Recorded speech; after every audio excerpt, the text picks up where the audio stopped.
On m'a dit de me taire, on a essayé de briser ma voix, de m'arracher à ma terre. Mais comment réduire au silence la colère d'un continent? Je suis Tikenja Fakoly et ma vie est une guerre, en musique. Êtes-vous prêt à entendre l'histoire de celui qui a toujours refusé de baisser les bras pour l'Afrique? Je suis Tikenja Fakoly, mais avant d'être la voix que vous connaissez, celle qui porte les messages de colère et d'espoir pour l'Afrique, j'étais un enfant à Odiéné, dans le nord de la Côte d'Ivoire. Mes racines sont profondément ancrées dans cette terre, bien avant que le reggae ne vienne un jour bouleverser ma vie. Je suis né dans un pays de contrastes, où la tradition était omniprésente et où la musique, sous toutes ses formes, était le battement de cœur de la communauté. Ma naissance en 1968 m'a plongé directement dans un environnement où l'héritage ancestral était une réalité palpable. Odiéné est une région où les coutumes, les récits oraux et les pratiques culturelles sont transmis de génération en génération avec une ferveur particulière. Mon éducation a été imprégnée de cette richesse. J'ai grandi en écoutant les histoires des anciens, les contes qui enseignaient la morale et la sagesse, les chants traditionnels qui accompagnaient chaque événement de la vie, de la naissance à la mort, en passant par les travaux des chants et les célébrations. Ces sonorités, ces récits, ils ont façonné mon imaginaire bien avant que je ne sache ce qu'était une guitare électrique. Ma famille n'était pas directement une lignée de griots ou de musiciens professionnels au sens strict, mais la musique était partout autour de moi. Dans les veillées, les cérémonies, les rassemblements communautaires, les tambours résonnaient, les balafons chantaient, les voix s'élevaient en chœur polyphonique. C'était une musique organique, ancrée dans le quotidien, sans artifice. Elle servait à transmettre, à célébrer, à apaiser, à unir. J'étais un observateur silencieux, absorbant chaque vibration, chaque mélodie. Je ne savais pas encore que ces premières immersions posèrent les bases de ma future carrière. À l'école, j'étais un élève attentif, mais mon véritable apprentissage se faisait hors des murs de la classe, dans la vie du village. J'ai appris le respect des anciens, la valeur du travail, l'importance de la communauté, des valeurs qui sont devenues les piliers de mon message plus tard. La religion, l'islam, était également une composante essentielle de mon éducation. Les récits coraniques, les principes de justice et de droiture m'ont été inculqués dès mon plus jeune âge. Cette spiritualité, mêlée à la tradition animiste encore très présente, a forgé une vision du monde où la foi et le respect de la nature étaient indissociables. Mon nom de scène, Tikenja Fakoly, est lui-même un hommage à mes racines. Tikenja est un nom que j'ai choisi, un clin d'œil à la spiritualité Rasta et au prophète Jah, mais Fakoly est mon nom de famille. Il me relie directement à l'histoire de mon peuple. Les Fakoly sont une lignée de forgerons, une caste respectée dans la société mandingue, connue pour leur savoir-faire et leur lien avec les éléments. Pour moi, être forgeron de la parole, c'est aussi forger des idées, des consciences, modeler l'avenir avec les outils du passé et du présent. Ces premières années, vécues au carrefour de la tradition et d'une Afrique en pleine mutation, ont été un terreau fertile. J'ai vu les prémices de ce que j'allais plus tard dénoncer. La modernisation à tout prix, parfois au détriment de nos propres valeurs, l'émergence de problèmes sociaux. Mais j'ai aussi vu la force de la résilience de mon peuple, la richesse de sa culture, sa capacité à rire malgré les difficultés. Tout cela est devenu la sève de ma musique. Quand je repense à cette période, je me dis que ma voix, celle que vous entendez aujourd'hui, est le prolongement de toutes ces voix ancestrales, de tous ces chants traditionnels qui ont bercé mon enfance. C'est le mélange de cette profondeur enracinée et d'une soif de justice qui allait un jour trouver son expression la plus puissante, dans un rythme venu d'ailleurs, un rythme qui m'a choisi, comme une évidence. J'étais un jeune homme d'Odiéné, imprégné des rythmes de ma terre, mais c'est une mélodie venue d'ailleurs qui allait un jour changer le cours de ma vie. Je n'ai pas cherché le reggae. C'est comme si le reggae m'avait choisi. C'était une rencontre inévitable, une révélation qui a donné un sens à ma voix, à ma colère, à mon désir de justice. Dans les années 1980, en Côte d'Ivoire, le reggae commençait à se frayer un chemin. On l'écoutait à la radio, sur des cassettes brinque-ballantes, dans les maquis où l'on se retrouvait. Mais pour moi, ce n'était pas juste une musique, c'était un appel. Quand j'ai entendu Bob Marley pour la première fois, ce fut un choc. Sa voix, les paroles de ses chansons, la force de son message, tout résonnait en moi avec une intensité incroyable. Il parlait de liberté, de dignité, de lutte contre l'oppression, des thèmes que je commençais à observer et à ressentir autour de moi dans mon propre pays. La musique reggae, avec ses rythmes syncopés et ses lignes de basse profondes, était différente de tout ce que j'avais connu. Elle avait une spiritualité, une conscience. Ce n'était pas de la musique pour danser simplement. C'était de la musique pour penser, pour se réveiller, pour s'engager. Je me suis plongé corps et âme dans l'univers de Bob Marley, de Peter Tosh, de Burning Spear. J'ai dévoré leurs albums, j'ai cherché à comprendre les paroles, le mouvement Rasta, la philosophie derrière le son. J'étais fasciné par cette manière de faire passer des messages forts avec une telle mélodie. J'ai commencé à écouter, à imiter, à chanter. Pas encore sur scène, juste pour moi, dans mon coin. Je bidouillais avec une vieille guitare acoustique, essayant de retrouver ces rythmes que j'avais dans la tête et dans le corps. C'était un processus organique, une exploration. Je sentais que cette musique était faite pour moi, qu'elle était l'outil que je cherchais pour exprimer ce que je ressentais. Les traditions de ma terre, les histoires que j'avais apprises enfant, les injustices que je voyais grandir, tout cela pouvait trouver une place, une voix, dans le reggae. Le reggae est devenu mon langage universel. C'est un langage qui parle au monde entier, mais qui est né d'une souffrance et d'une résistance, celle des descendants d'esclaves en Jamaïque. Et cette souffrance, cette résistance, elle résonnait étrangement avec l'histoire de l'Afrique, avec la colonisation, avec les nouvelles formes d'oppression que nous subissions.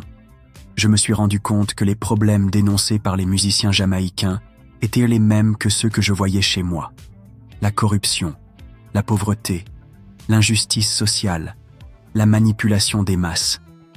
Le reggae était le porte-voix des sans-voix, et c'est ce que je voulais être. C'est à cette période que j'ai commencé à écrire mes propres textes. Au début, c'était maladroit, mais l'envie était là. Je traduisais mes observations, mes colères, mes espoirs en paroles simples, directes, inspirées par le style des maîtres du reggae.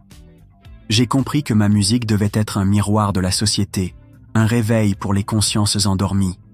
Elle devait secouer, interpeller, mais aussi donner de l'espoir. Le choix du reggae n'était donc pas anodin, il était une évidence. Je n'ai jamais eu envie de faire de la musique pour le simple divertissement ou pour la gloire. Ma musique a toujours été un engagement. Le reggae, avec son message panafricain, son lien avec la spiritualité et sa puissance contestataire, était le véhicule parfait pour ma mission. Il m'a donné les ailes pour m'exprimer, pour dénoncer, pour appeler à l'unité et à la dignité de l'Afrique. Ce n'était que le début. Le reggae m'avait trouvé et il allait me pousser à prendre les premiers pas sur scène, à affronter les défis, à faire de cette passion un combat. Le reggae m'avait choisi et avec lui venait la responsabilité de porter un message. Mais entre la passion naissante et la scène, il y a un monde.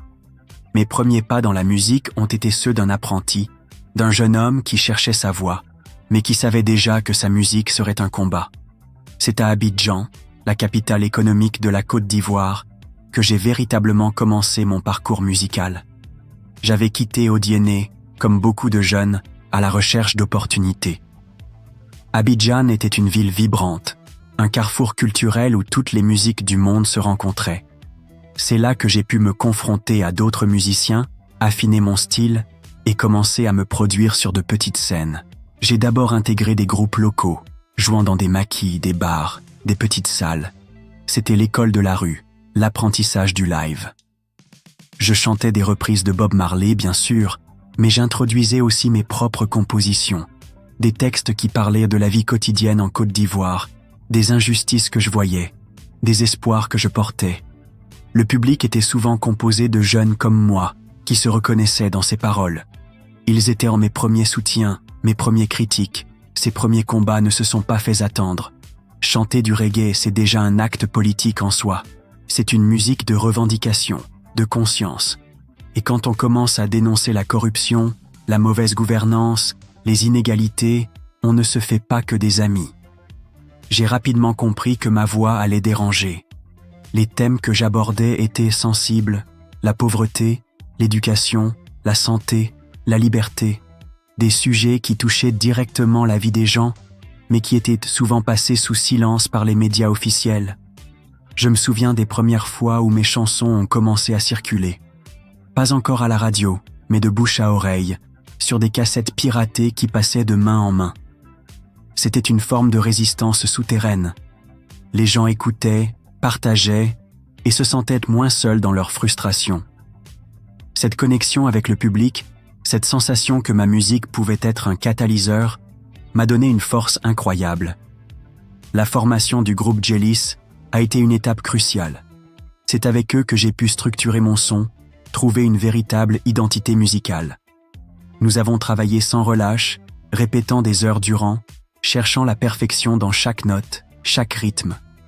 Le nom Jealous était un hommage aux griots, ces conteurs et musiciens traditionnels qui sont les gardiens de la mémoire. C'était une manière de dire que même si nous faisions du reggae, nos racines africaines étaient au cœur de notre démarche. Notre premier album, Manger Crassi, sorti en 1996, a été une véritable déflagration. Le titre lui-même était un pied de nez, une dénonciation de la corruption et de la mauvaise gestion qui gangrenait le pays. Les paroles étaient directes, sans concession. Nous chantions ce que beaucoup pensaient tout bas.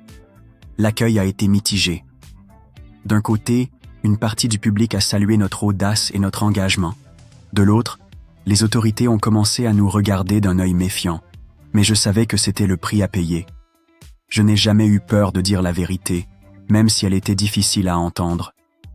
Le reggae m'avait donné une mission, et je ne pouvais pas y déroger. Ces premiers pas ont été des baptêmes du feu. Ils m'ont appris la résilience, la persévérance et la conviction que la musique peut être une arme pacifique, mais puissante, dans la lutte pour un monde meilleur.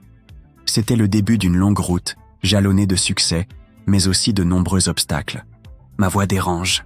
Avec la sortie de Manger Crassi et mes premiers succès, il est devenu évident que ma musique n'était pas qu'un simple divertissement. Elle était une prise de position, une dénonciation claire des maux qui rongèrent mon pays.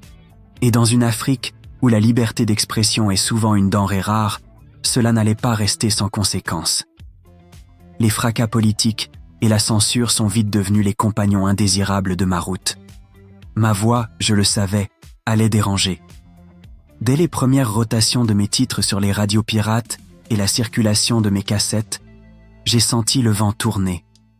Les paroles de chansons comme « Manger Crassi », qui critiquaient ouvertement la corruption et la malgouvernance, n'étaient pas bien reçues par ceux qui se sentaient visés. Le pouvoir en place, comme souvent, préférait le silence ou les louanges. Mais moi, je n'avais pas signé pour cela. Ma mission était de chanter la vérité du peuple, pas celle des dirigeants. La censure est arrivée insidieusement d'abord, puis de manière plus frontale. Mes chansons étaient soudainement moins diffusées sur les chaînes de radio et de télévision officielles. Les interviews se faisaient rares. Les concerts étaient parfois annulés à la dernière minute, sous des prétextes fallacieux. Les appels téléphoniques se faisaient menaçants, les messages indirects de conseils à adoucir mon discours. Mais plus on essayait de me faire taire, plus ma détermination grandissait. Je savais que si ma voix dérangeait, c'est qu'elle portait juste.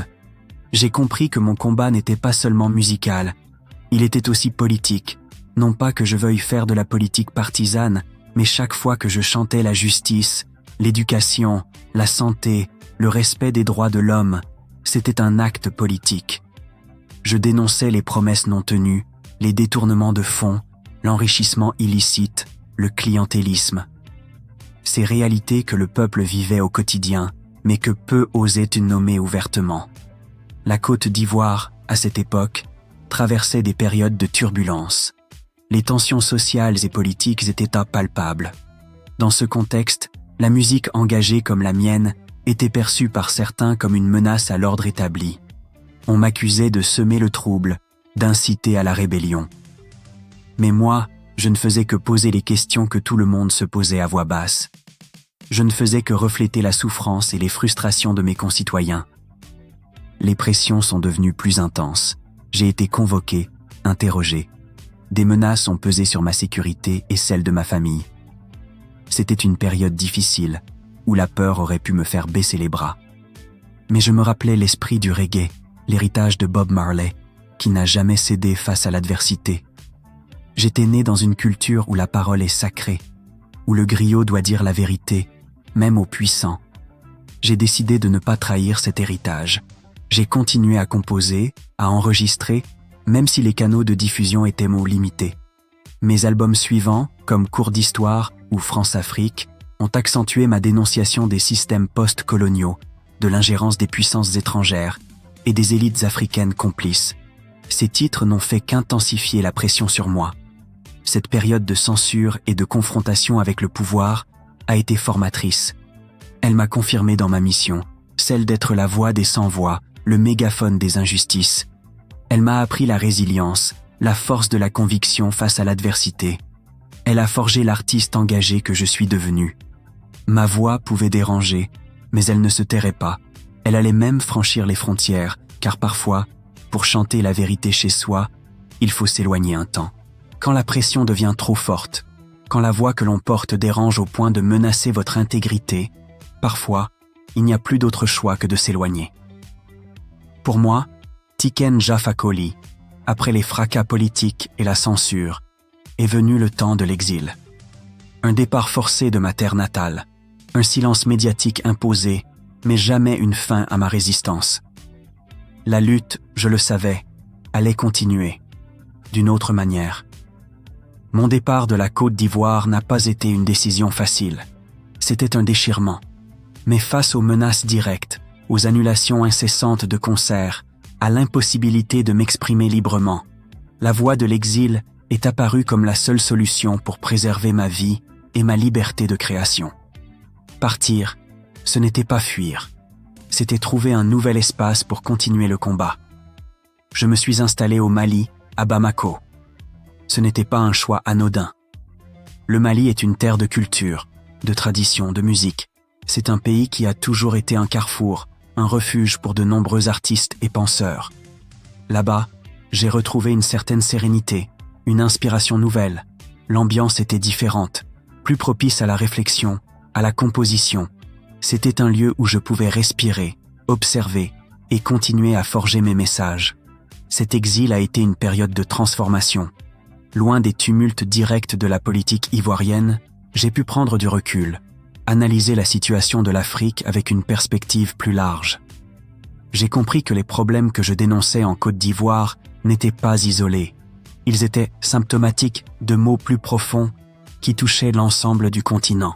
La France-Afrique, la corruption généralisée, la spoliation des ressources, la manipulation des élections, tout cela était lié. Mon silence médiatique en Côte d'Ivoire était en fait une période de bouillonnement créatif. Loin des projecteurs, j'ai composé des titres qui allaient en devenir des hymnes. Des albums comme Coup de gueule, 2004, et L'Africain, 2007, sont nés de cette période d'exil. Ces albums étaient plus que jamais engagés, incisifs.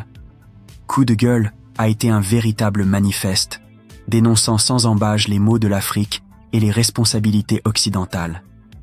Des chansons comme Quitte le pouvoir, Y en a marre, L'Africain sont devenues des références, portées par des millions de voix au-delà des frontières.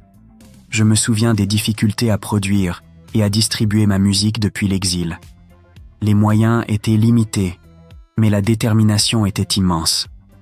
Nous avons trouvé des circuits alternatifs, des réseaux de distribution indépendants. Le message devait passer, coûte que coûte, et il est passé. La musique, portée par sa vérité, n'a pas besoin des médias officiels pour trouver son chemin vers le peuple. La résistance ne s'est pas tue avec l'éloignement physique. Au contraire, elle s'est intensifiée et s'est globalisée. L'exil m'a donné une plateforme internationale. J'ai commencé à tourner davantage en Europe, en Amérique, en Afrique. Mes concerts sont devenus des rassemblements, des tribunes où je pouvais exprimer mes convictions devant un public diversifié, mais uni par le désir de justice et de changement. Je suis devenu un porte-étendard du reggae africain engagé, une voix pour tous ceux qui luttent pour la dignité de l'Afrique. J'ai pris conscience que mon rôle dépassait désormais la seule Côte d'Ivoire. Je chantais pour l'Afrique entière, pour ses jeunes, pour ses leaders. Ma musique est devenue un pont entre la diaspora et le continent, un appel à l'unité et à la conscience panafricaine. J'ai rencontré d'autres artistes engagés, des activistes, des intellectuels, et ces échanges ont renforcé ma détermination. La lutte contre l'injustice est un combat mondial, et la musique en est un des instruments les plus puissants. L'exil a été une épreuve, mais aussi une chance. Elle m'a permis de me réinventer, de solidifier mon message, et de faire de ma musique une arme encore plus affûtée. Elle m'a confirmé que la voix de la vérité, même chuchotée loin de chez soi, finit toujours par résonner. La lutte continue, et elle est plus que jamais pour l'Afrique, le cœur de mes chansons. Mon exil au Mali n'a fait que renforcer une vérité que je portais déjà en moi.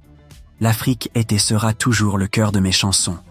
Ce n'est pas un simple thème pour moi, c'est ma raison d'être, ma source d'inspiration inépuisable, le cri et l'espoir que je porte sur toutes les scènes du monde. Depuis mes débuts à Odiéné, bien avant de prendre le micro, j'ai vu et ressenti les réalités de ce continent. Je suis un enfant d'Afrique, et mon art est le miroir de ses joies, de ses peines, de ses luttes et de ses aspirations. Mes paroles sont un reflet de ce que je vois, de ce que j'entends, de ce que je ressens pour cette terre que j'aime tant. Dans mes chansons, je dénonce d'abord les maux qui rongent le continent de l'intérieur. La corruption, c'est un poison qui affaiblit nos nations, détourne les ressources et maintient le peuple dans la pauvreté. Je n'ai jamais eu peur de nommer les choses, de pointer du doigt ceux qui trahissent la confiance de leurs citoyens. Des titres comme « Votez »,« Quitte le pouvoir » ou « Ouvrez les frontières » ne sont pas de simples mélodies. Ce sont des manifestes, des appels à la responsabilité des dirigeants et à la vigilance des peuples. Je chante la mauvaise gouvernance, l'absence de démocratie véritable, les systèmes qui favorisent une minorité au détriment de la majorité. Je parle des élections truquées, des constitutions modifiées pour servir des intérêts personnels, de la justice à deux vitesses. Ma musique est un écho de la frustration de millions d'Africains qui aspirent à une gestion transparente et juste de leur pays. Mais mon regard ne se limite pas aux problèmes internes. Je dénonce aussi l'héritage colonial et les nouvelles formes de domination. La France-Afrique, cette relation complexe et souvent inégale entre la France et ses anciennes colonies, est un thème récurrent dans mes œuvres. Je questionne cette présence persistante, les accords qui ligotent nos économies, les ingérences politiques. Des chansons comme France-Afrique sont là pour secouer les consciences, rappeler que la véritable indépendance est encore un combat. Je parle aussi de la spoliation de nos richesses naturelles. L'Afrique est un continent immensément riche en ressources, et pourtant, une grande partie de sa population vit dans la misère. Je dénonce ceux qui pillent nos terres, nos minerais, nos forêts, sans que les bénéfices ne reviennent aux populations locales. C'est une injustice criante que je ne cesserai jamais de mettre en lumière. Au-delà de la dénonciation, mes chansons sont aussi un puissant appel à la conscience africaine et au panafricanisme. Je rêve d'une Afrique unie, forte, souveraine, capable de prendre en main son propre destin. Je chante l'importance de l'éducation, de la santé, de l'autosuffisance alimentaire. Je dis aux jeunes de ne pas abandonner leur terre pour l'aventure périlleuse de l'émigration, mais de construire ici, chez nous, l'avenir qu'ils désirent. Je chante la beauté de nos cultures, la richesse de nos traditions, la diversité de nos langues. Je célèbre la résilience de nos peuples, leur capacité à surmonter les épreuves avec dignité et espoir. Mes titres comme l'Africain sont des hymnes à la fierté d'être africain, un appel à la dignité et à l'estime de soi. Je ne suis pas un homme politique, je suis un artiste. Mais ma musique est mon champ de bataille, ma tribune. Elle est le prolongement de la parole de nos anciens, une parole qui dénonce les maux et qui appelle à la transformation. L'Afrique n'est pas seulement un lieu géographique pour moi, c'est une entité vivante, avec ses douleurs et ses espoirs, et elle continuera d'être le cœur battant de chaque note, de chaque mot que je prononce. Elle est la raison pour laquelle je chante, et je chanterai jusqu'à mon dernier souffle. En tant qu'artiste engagé, ma voix est souvent sous les projecteurs, dénonçant les injustices et appelant au réveil des consciences. Mais derrière le micro, derrière les scènes et les combats, il y a l'homme, Tiken Jah Fakoly, avec sa vie privée, ses convictions profondes, sa foi, sa famille et les valeurs qui le guident au quotidien. Ces aspects, bien que moins visibles, sont le socle sur lequel repose tout mon engagement. Ma vie privée, comme celle de tout un chacun, est ma sphère intime, mon refuge. Loin des tourbillons médiatiques et des exigences de la scène, j'aspire à une certaine simplicité. Je ne suis pas un homme fait pour les mondanités ou l'extravagance. Mon bonheur se trouve dans les moments partagés avec les miens, dans la tranquillité de mon foyer. J'ai toujours veillé à protéger ma famille des projecteurs, car leur bien-être est primordial. Ce sont eux qui me rappellent d'où je viens, qui me gardent les pieds sur terre et qui me donnent la force de continuer le combat. La foi est un pilier essentiel de mon existence. Je suis musulman, et ma spiritualité est une source d'inspiration constante. Elle n'est pas ostentatoire, mais profonde et personnelle. Les principes de l'islam, tels que la justice, la compassion, la solidarité et l'humilité, résonnent fortement avec les messages que je porte dans ma musique. Ma foi me donne une perspective, une résilience face aux difficultés et une gratitude pour les bénédictions. Elle me rappelle que tout pouvoir vient d'Allah et que notre mission sur terre est de faire le bien, de défendre les opprimés et de chercher la vérité. Le mouvement Rastafari, avec ses messages de paix, de justice et de panafricanisme, a également nourri ma spiritualité et renforcé ma vision du monde, sans jamais contredire ma foi musulmane. Pour moi, les deux chemins convergent vers une même quête de vérité et de dignité humaine. Ma famille est mon rocher.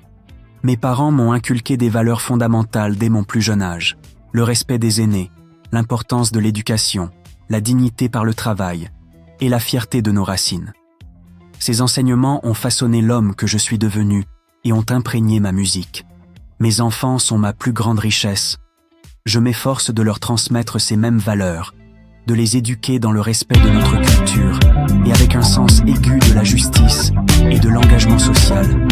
Je veux qu'ils soient conscients de leur héritage et qu'ils soient capables de penser par eux-mêmes, de défendre leurs convictions avec courage.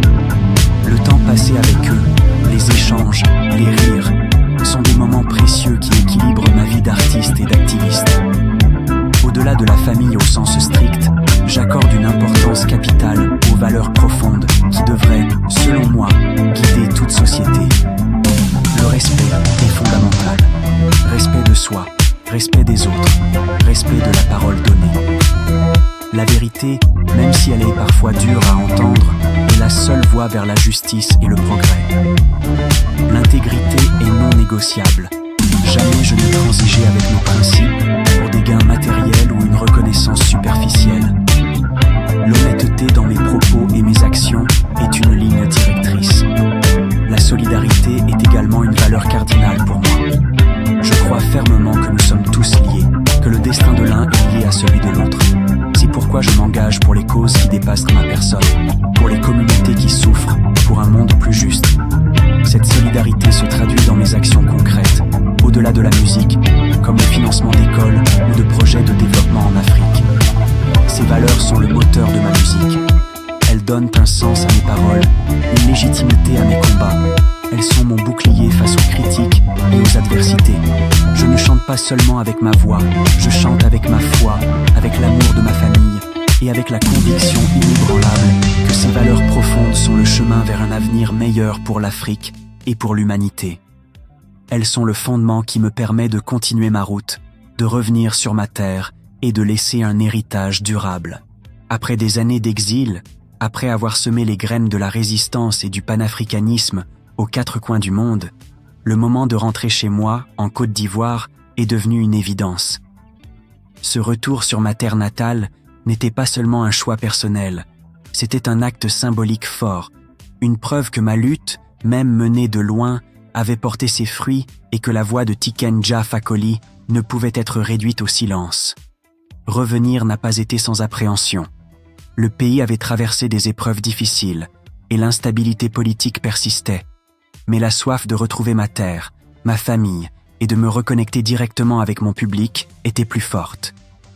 Mon retour a été celui d'un fils prodigue, mais aussi d'un témoin, d'un messager qui revenait avec une expérience enrichie et une détermination inébranlable. J'ai constaté que mes messages avaient voyagé bien au-delà de ce que j'aurais pu imaginer. La jeunesse ivoirienne et africaine m'attendait. Cet événement a marqué le début d'une nouvelle phase, celle de la consolidation de mon héritage. Je n'ai jamais cherché à être une idole, mais un catalyseur. L'héritage que je construis n'est pas fait de richesses matérielles, mais de conscience, de dignité et d'espoir. C'est la conviction que la jeunesse africaine a le pouvoir de changer son destin, de ne pas se résigner. Mon œuvre musicale est un recueil de ces messages, une chronique des luttes, des joies et des aspirations de l'Afrique. Je suis fier d'avoir inspiré des millions de jeunes à travers le continent et au-delà. Fier d'avoir montré qu'on peut faire de la musique engagée et avoir un impact. Mon héritage, c'est aussi cette lignée d'artistes qui, comme moi, utilisent leur art pour dénoncer les injustices et appeler au changement. Je crois que la musique a ce pouvoir unique de transcender les barrières, de rassembler les cœurs et de faire passer des messages complexes de manière simple et directe. Mais mon engagement ne s'arrête pas à la musique. Mes projets d'avenir sont tournés vers des actions concrètes pour le développement de l'Afrique. J'ai toujours dit que la liberté ne vient pas seulement des urnes, mais aussi de l'éducation et du développement économique. C'est pourquoi l'un de mes projets phares est l'initiative Un concert, une école. À travers cette fondation, nous œuvrons à construire des écoles dans des villages reculés d'Afrique, là où le besoin est le plus criant. Car l'éducation est la clé de l'autonomisation, le seul véritable bouclier contre la pauvreté et l'ignorance. Chaque fois que nous organisons un concert, une partie des recettes est allouée à la construction ou à la rénovation d'établissements scolaires. J'ai vu de mes propres yeux l'impact de ces projets. Des enfants qui, hier, n'avaient pas accès à une salle de classe digne de ce nom, peuvent aujourd'hui apprendre dans de bonnes conditions. C'est une fierté immense, et cela donne un sens concret à ma musique. Ce n'est pas de la charité, c'est de l'investissement dans l'avenir de l'Afrique. Au-delà des écoles, je m'implique aussi dans des projets de sensibilisation à l'environnement, à l'importance de l'agriculture locale, à la santé publique. Je crois que l'artiste a une responsabilité sociale qui dépasse la scène. Nous avons une voix, et cette voix doit être mise au service du bien commun. Mes projets futurs incluent bien sûr de nouvelles musiques, de nouveaux albums, car ma plume et ma voix restent mes armes principales. Il y a toujours de nouvelles injustices à dénoncer, de nouveaux espoirs à chanter. Je continuerai à voyager, à rencontrer les peuples, à témoigner des réalités de l'Afrique. Mais je le ferai toujours avec cet ancrage en Côte d'Ivoire, cette volonté de contribuer concrètement au développement de ma terre. Mon retour, c'est aussi un appel à la jeunesse africaine, celle que j'ai toujours exhortée à rester sur le continent et à le construire. Je leur dis, le potentiel est là. Levez-vous, instruisez-vous, travaillez avec acharnement et intégrité. L'avenir de l'Afrique est entre vos mains. Mon héritage, je l'espère, sera celui d'un artiste qui n'a jamais trahi ses convictions, qui a chanté pour la justice et la dignité, et qui a agi concrètement pour le bien-être de son peuple. La route est encore longue, mais je continuerai à avancer avec la même foi, la même force et la même conviction que l'Afrique finira par se lever. On me voit sur scène, on entend ma voix à la radio, on me lit dans les journaux. On connaît mes chansons, mes colères, mes messages de dénonciation. Mais derrière Tiken Jah Fakoly, l'artiste engagé, il y a l'homme. Un homme fait de douleur, de fierté et d'espoir profond qui, au-delà de la musique, façonne mon existence. Les douleurs, elles sont nombreuses, comme les cicatrices sur l'âme de l'Afrique.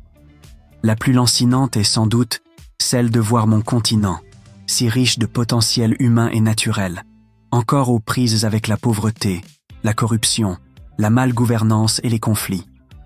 C'est une douleur de voir des millions de mes frères et sœurs vivre dans la précarité, sans accès à l'éducation ou à des soins dignes.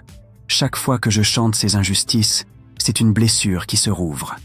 Le spectacle des jeunes Africains qui périssent en mer en cherchant un Eldorado illusoire ou qui s'épuisent dans des déserts inhospitaliers est une souffrance immense. C'est la preuve que notre travail n'est pas encore terminé.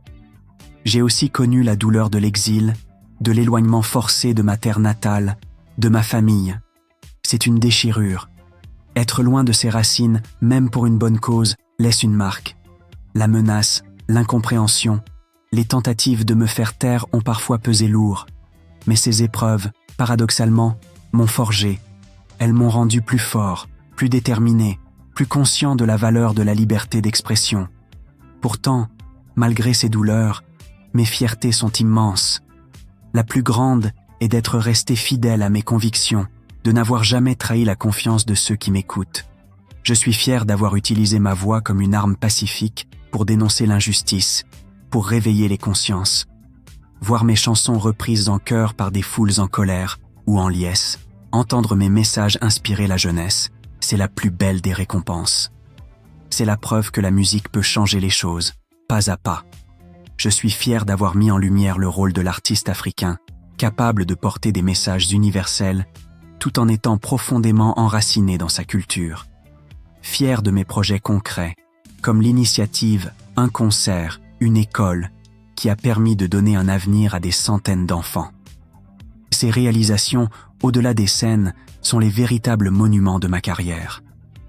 Enfin, mes espoirs, ils sont indéfectibles, comme le soleil qui se lève chaque matin sur l'Afrique. J'ai un espoir immense dans la jeunesse africaine. Elle est connectée, éduquée, consciente des enjeux. Elle a la force et la créativité pour construire une Afrique nouvelle, une Afrique libérée de ses chaînes. Je crois en sa capacité à prendre son destin en main, à exiger une meilleure gouvernance, à innover, à développer le continent avec ses propres forces. J'ai l'espoir que la conscience panafricaine continue de grandir, que les frontières artificielles s'estompent au profit d'une unité forte, que nos leaders prennent enfin conscience de leurs responsabilités historiques. J'espère voir une Afrique où la justice n'est pas un vain mot, où les ressources profitent à tous, où l'éducation est un droit fondamental et où la paix règne. C'est un long chemin, semé d'embûches, mais j'y crois. Je continuerai à chanter ces espoirs, ces aspirations, car ma mission, celle de l'homme derrière le micro, n'est pas de me taire. C'est de porter la voix de l'Afrique, avec ses douleurs, ses fiertés et surtout ses espoirs infinis. Et je chanterai jusqu'au bout. Certains me demandent parfois pourquoi, après tant d'années de combat, après les menaces, la censure, l'exil, je continue de chanter avec la même ferveur. La réponse est simple, et elle est gravée au plus profond de mon être. Je chanterai jusqu'au bout pour l'Afrique parce que ma musique n'est pas un métier, c'est une mission. Cette mission, elle m'a été donnée le jour où le reggae a résonné en moi. Ce n'était pas juste un rythme, c'était un appel à la justice, à la dignité, à la liberté. Je ne chante pas pour le succès ni pour la reconnaissance. Je chante parce qu'il y a des vérités qui doivent être dites, des injustices qui doivent être dénoncées et des espoirs qui doivent être nourris. Ma voix est un mégaphone pour ceux qui n'en ont pas, un écho pour les cris silencieux. L'Afrique est ma mère, ma terre, ma raison d'être. Elle m'a tout donné, mes racines, ma culture, ma force, mon inspiration. Comment pourrais-je me taire face à ses souffrances? Comment pourrais-je détourner le regard des défis qu'elle affronte, des manipulations dont elle est victime, des richesses qui lui sont spoliées? Mon engagement est un devoir, une dette envers ce continent qui m'a vu naître et grandir. Je chanterai jusqu'au bout parce que je crois en l'Afrique. Je crois en la force de ses peuples, en la sagesse de ses traditions, en l'ingéniosité de sa jeunesse. Je crois en sa capacité à se relever, à construire un avenir juste et prospère, à s'affranchir de toutes les formes de domination. Mes chansons sont des prières, des appels à l'unité, à la conscience panafricaine. Je suis convaincu que le destin de l'Afrique est entre les mains des Africains eux-mêmes, et ma musique est là pour le leur rappeler. Je chanterai jusqu'au bout pour que la mémoire ne s'éteigne jamais.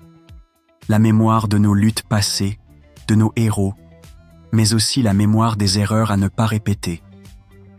Le griot est le gardien de cette mémoire, et même si je fais du reggae, je suis un griot des temps modernes. Il est de mon devoir de transmettre cette histoire, d'éduquer, de sensibiliser, afin que les nouvelles générations puissent apprendre du passé pour construire un avenir meilleur. Je chanterai jusqu'au bout parce que la musique est mon arme. Une arme non violente, mais puissante. Elle traverse les frontières, unit les cœurs, éveille les esprits. Elle peut secouer les consciences endormies et donner le courage d'agir.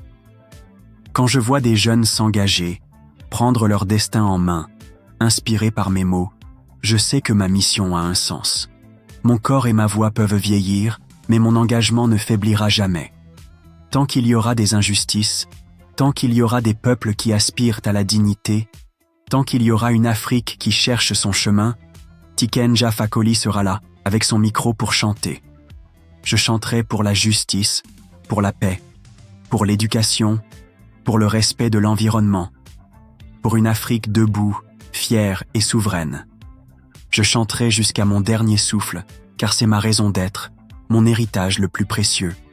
Mes frères et sœurs, chers auditeurs, vous êtes restés avec moi jusqu'au bout de cette histoire, mon histoire, celle de Tiken Jah Fakoly. De mon enfance à Odiéné jusqu'aux scènes du monde entier, en passant par l'exil et les combats incessants. Je vous remercie du fond du cœur d'avoir prêté l'oreille à ma voix, à mes colères, à mes espoirs. Vous avez découvert l'homme derrière le micro, les douleurs qui me touchent, les fiertés qui me portent et les espoirs qui m'animent. Vous avez compris pourquoi l'Afrique est au centre de chacune de mes notes, de chacun de mes mots. Ma musique, ce n'est pas un simple divertissement, c'est ma vie, et c'est aussi un morceau de notre combat commun pour la dignité, la justice et la liberté. Si cette histoire a résonné en vous, si elle a allumé une étincelle ou renforcé une conviction, alors le message est passé. Et pour que cette voix continue de porter, pour que d'autres récits de héros africains puissent être racontés avec la même authenticité, j'ai besoin de vous. Votre soutien est essentiel. Alors, je vous invite, avec toute la force de ma conviction, à vous abonner à notre chaîne. Ensemble, nous ferons en sorte que cette musique, ces messages, continuent de faire vibrer les cœurs et d'éveiller les consciences. Merci encore. La lutte continue et la musique aussi.